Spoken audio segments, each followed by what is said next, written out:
Otprilike 8 dana poslije toga pođe Isus s Kefom, Ivanom i Jakovom u goru da se moli.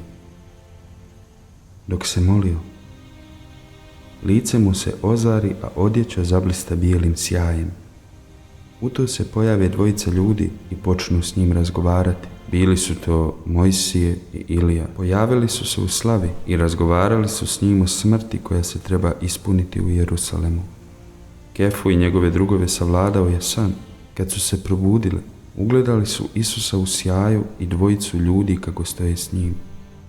Dok su ta dvojica odlazili, Kefa, i ne znajući šta govori, reče Isusu: Učitelju, dobro nam je ovdje. Napravimo 3 sjenice.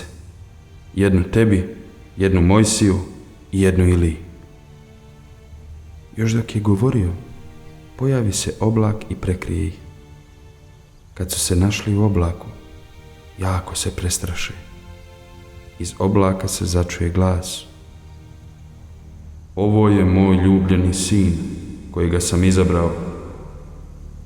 Njega slušajte. Baš kad je glas utihnuo, Isus ostane sam.